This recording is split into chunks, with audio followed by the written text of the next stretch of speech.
Olá, pessoal da segunda série. Tudo bom com vocês? Eu preparei aqui um breve resumo para dar uma força aí na prova paulista do primeiro bimestre, tá? Então, assim, ele é baseado no material que trabalhamos na sala de aula e espero que ajude bastante. Bora?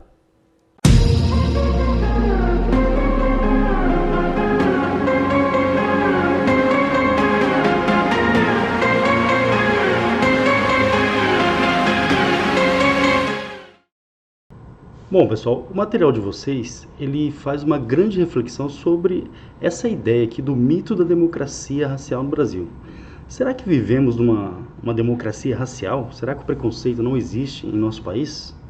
Bom, Gilberto Freire, em sua obra Casa Grande Senzala, ele trouxe uma visão diferente sobre a miscigenação da sociedade brasileira.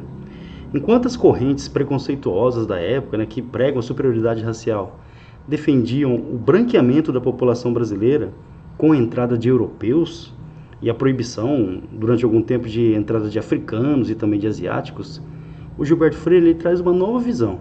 Ele defende que a miscigenação tornou-se um aspecto positivo de nossa cultura e possibilitaria o convívio harmonioso entre as diferentes raças.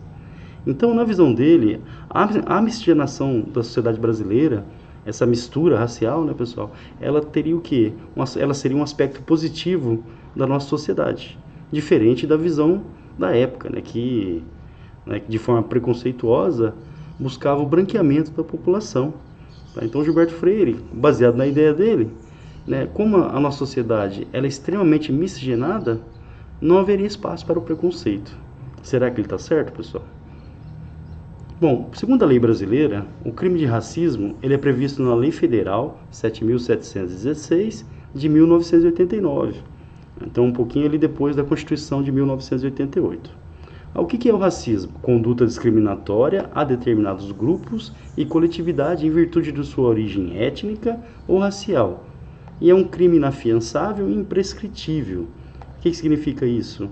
Você não tem como pagar para sair da cadeia, inafiançável, e imprescritível, ou seja, ele não tem validade, ele não prescreve.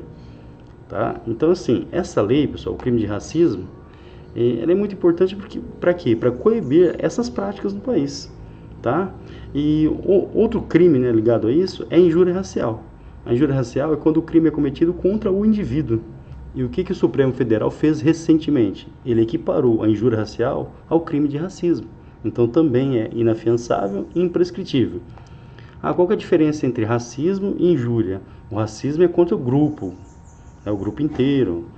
Já a injúria ela é direcionada a um indivíduo, a uma pessoa. Tá? Uma ofensa a uma pessoa. O racismo, pessoal, ele parte da ideia do quê? De superioridade de uma raça em relação a outra. Isso aqui já está errado, pessoal? Na realidade, existe só uma raça humana. Só uma raça humana. Então, o preconceito nunca vai fazer sentido. Bom, em 13 de maio de 1888, o Brasil ele encerrou uma das marcas mais negativas da sua história, que foi a escravidão africana. Lembrando que a Lei Áurea é resultado de um processo bem longo, de leis abolicionistas que acabaram levando ao fim da escravidão no país. Lembrando que em 1850 a gente teve a Lei Eusébio de Queiroz, que acabou com o tráfico. Em 1871, a Lei do Ventre Livre, que libertava os filhos de escravizados nascidos no país, porém, essa lei ela tinha alguns detalhes que na prática ela não funcionava. E em 1885, a Lei dos Sexagenários, que libertava os escravizados idosos. Mas lembrando que a maioria da população não chegava aos 60 anos, imagina quem era escravizado. E no dia 13 de maio de 1888, depois de muita pressão externa, da Inglaterra principalmente, e também pressão interna, classe média, imprensa teve um papel fundamental, vários personagens importantes lutaram para acabar com a escravidão no nosso país. Então, a assinatura da Lei Áurea pela Princesa Isabel é resultado de um processo de luta contra a escravidão, uma campanha abolicionista intensa, que acabou levando a princesa a assinar a Lei Áurea em 1888. Porém, pessoal, tem um ponto de atenção aqui muito importante. A abolição ela garantiu mesmo uma inserção social. Os negros, por exemplo, eles tiveram acesso ao mercado de trabalho de forma igualitária. Por exemplo, foram pensadas políticas sociais em relação aos ex-escravizados? A gente sabe que não.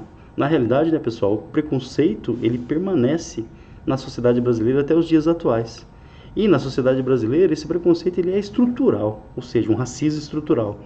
O que significa isso? O racismo estrutural é aquele que está dentro da sociedade de uma forma tão enraizada que muitas vezes ele passa até desapercebido, as pessoas não percebem, né, que o racismo está ali presente nas várias práticas, né, que acontecem aí durante o dia a dia, a partir de membros do Estado também. Ou seja, o racismo estrutural ele está inserido na sociedade e ele é muito difícil de ser eliminado. É por isso que a gente deve sempre lutar contra. E as leis que são criadas, né, elas buscam isso, acabar com o racismo estrutural. Lembrando, herança do período da escravidão.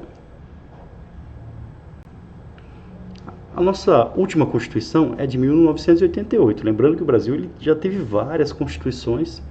A primeira lá em 1824, né, e essa é a última, em 1988. Só uma comparação, né, os Estados Unidos ele tem a mesma Constituição até hoje, lá de 1787. Bom, a nossa Constituição ela é considerada uma das mais avançadas do planeta. Tá? Ela é recente, então ela já abriga os direitos universais, né, da Carta da ONU. Na nossa Constituição, a gente tem o artigo 5º, que fala sobre os direitos fundamentais. Então, segundo o artigo 5º, todos são iguais perante a lei, sem distinção de qualquer natureza, garantindo-se aos brasileiros e aos estrangeiros, atenção aqui, residentes no país, a inviolabilidade do direito à vida, à liberdade, à igualdade, à segurança e à propriedade. São direitos básicos, direitos fundamentais. E de quem, né, pessoal? Qual que é o papel do Estado em relação a isso? Atenção aqui, ó. O Estado, ele deve produzir políticas públicas para quê? Para garantir que esses direitos sejam alcançados. Ou seja, garantir a dignidade humana. Ó, uma dica pensando no vestibular, no Enem. Falou de direitos humanos, dignidade humana, ou seja, o ser humano, ele precisa ter os seus direitos básicos, fundamentais, atendidos, né? Garantindo a dignidade humana, e é papel do Estado garantir essa dignidade, tá? Em 1948, logo após a Segunda Guerra Mundial, a ONU vai produzir um dos documentos mais importantes da história, que é a Declaração Universal dos Direitos Humanos. Ó, não confundir com aquele documento da Revolução Francesa, Declaração dos Direitos do Homem e do Cidadão, foi escrito lá no contexto da Revolução Francesa. A Declaração Universal dos Direitos Humanos, ela foi escrita ali no contexto da Segunda Guerra Mundial, e é um documento, pessoal, que busca, obviamente, preservar os direitos humanos. Olha o artigo 1º. Todos os seres humanos nascem livres e iguais em dignidade e direitos. São dotados de razão e consciência e devem agir em relação uns aos outros com espírito de fraternidade. Parece que a humanidade não está trabalhando para isso não, né? Analisando os vários conflitos que existem no planeta, hoje a fome, a desigualdade social.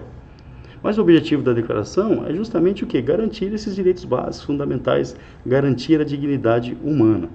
Outra coisa importante, ó, ela é uma declaração universal, ou seja, ela vale para todo ser humano, tá?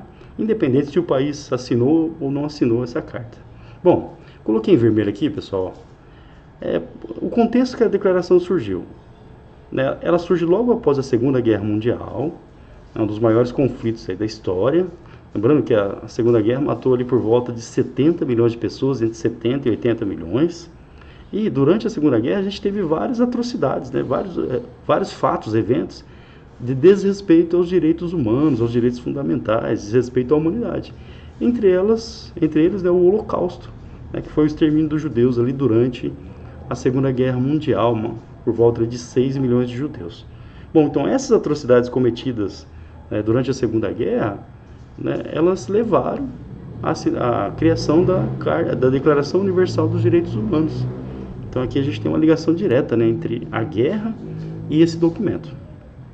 A declaração, ela defende as liberdades individuais, direito de expressão, por exemplo. Defende, pessoal, isso aqui é muito importante, ó, um Estado laico, porque a população ela deve ter, ela tem liberdade religiosa, ela pode escolher a sua crença livremente. E liberdade de expressão, liberdade de opinião. Esse ponto aqui muita gente tem confundido nos últimos anos, né? Liberdade de expressão, liberdade de opinião não é liberdade para cometer crimes. Por exemplo, você não pode usar o direito de liberdade de expressão para defender uma prática ilegal. É um crime, ou fazer apologia ao nazismo, por exemplo. Tá? Então, pessoal, lembrando, a Constituição de 1988, nossa última Constituição, ela é considerada uma das mais avançadas do mundo e ela tem até um apelido, Constituição Cidadã, porque, pelo menos no texto da lei, ela garante os principais direitos básicos fundamentais. Outra coisa importante, né, que sempre cai no Enem também, há uma distância grande entre o que está escrito no texto da lei e a realidade de fato. Muitas vezes o que está escrito na lei é muito lindo, muito bem feito, porém na realidade os países às vezes não conseguem atingir esses direitos. O nosso país é um caso disso, né, pessoal? Crise de 1929. Essa, pessoal, é considerada a maior crise da história do capitalismo. E ela acontece justamente ali, no contexto ou no período entre a Primeira e a Segunda Guerra Mundial. Tá passando os periquitos aqui. A crise de 29 ela acontece ali entre a Primeira e a Segunda Guerra Mundial. E eu coloquei aqui para vocês. Quando termina a Primeira Guerra, os Estados Unidos ele vai se transformar na grande potência do planeta. E ele teve uma vantagem boa. Por quê? Durante a guerra, os países europeus estavam se destruindo mutuamente e os Estados Unidos ele estava fora do palco da guerra. Ele vai entrar, ele vai participar, dando apoio à Inglaterra, por exemplo, porém, o seu território não está no palco da guerra, então ele não foi atingido.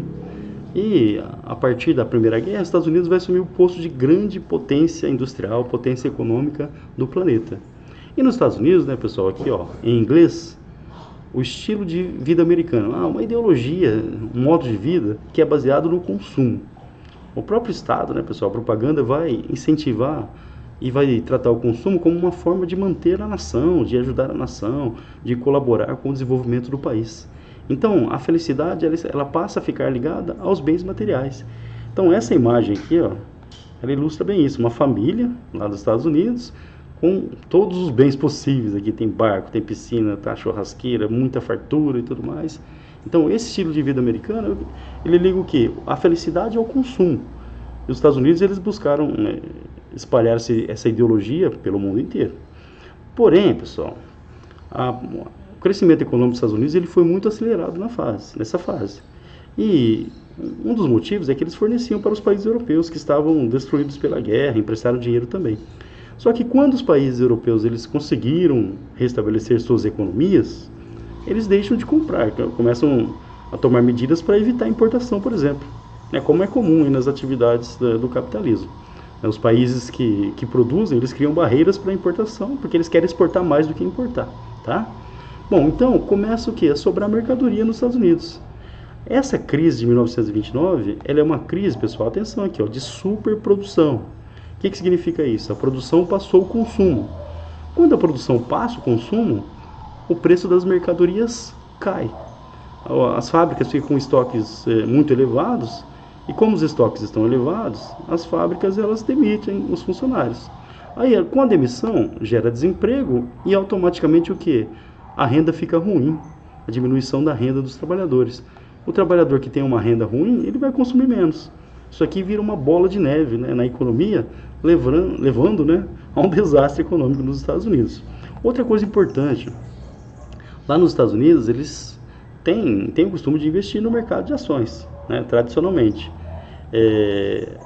Muitas empresas, na época, durante esse crescimento ali, acabaram maquiando seus balanços, ou seja, divulgavam valores falsos sobre a sua qualidade das suas finanças, por exemplo. Quando o pessoal percebeu, essa crise ela começa a se agravar, muita gente foi ao mesmo tempo tentar vender as ações lá no mercado de ações. Isso vai acontecer em outubro de 1929, levando o quê? A quebra da Bolsa de Valores de Nova York. Lembrando, pessoal, conhecida como uma das maiores crises da história do capitalismo. Essa crise ela vai atingir o mundo todo. No Brasil, por exemplo, ela atingiu em cheio. O Brasil ele dependia, as exportações de café do Brasil correspondiam a mais de 70% de tudo que o Brasil vendia. E o nosso principal comprador, adivinha quem era? Os Estados Unidos. Como eles param de comprar, o governo brasileiro, já na era do Vargas, teve que queimar os estoques de café, beleza? Para tentar recuperar o preço. Mas lembrando, essa crise também atingiu a Europa e vai ajudar ali a criar o fascismo na Itália, o nazismo na Alemanha, o franquismo na Espanha, tá? Bom, o governo dos Estados Unidos ele vai criar um plano de recuperação econômica. Esse plano ele acabou conhecido como New Deal, o novo acordo. É um plano de recuperação econômica. Como que ele funcionava? Os Estados Unidos, ele é o país que defende a bandeira do liberalismo econômico, ou seja, o Estado ele deve ter um papel pequeno na economia, ele deve ser apenas um organizador da atividade econômica, deixando que as atividades econômicas sejam exercidas e controladas por entes privados, por empresas privadas. Porém, pessoal, diante dessa crise aqui de 1929, o Estado é que teve que assumir o controle. Ou seja, o Estado vai intervir na economia diretamente para tentar recuperar a atividade econômica. Como? Fornecendo empréstimos para bancos, para empresas, para que elas reativassem a produção, criando salário-desemprego, diminuindo a jornada de trabalho, criando obras públicas para empregar a população. Ou seja, o Estado ele vira o propulsor da atividade econômica. Isso é baseado nas ideias de um economista chamado Keynes, tá, pessoal? Então, o plano de recuperação econômica ele quebra com a ideia liberal, pelo menos por um momento nos Estados Unidos, e o Estado ele vira o grande propulsor, oh meu Deus do céu, o Estado ele vira o grande incentivador da atividade econômica. Bom, pessoal, é isso. Tá aí a nossa breve revisão sobre o conteúdo que vimos aí no primeiro bimestre. Espero sinceramente que ajude bastante aí na prova paulista, tá, pessoal? Vai lá e me deixa orgulhoso, beleza? Beijão, tchau, tchau.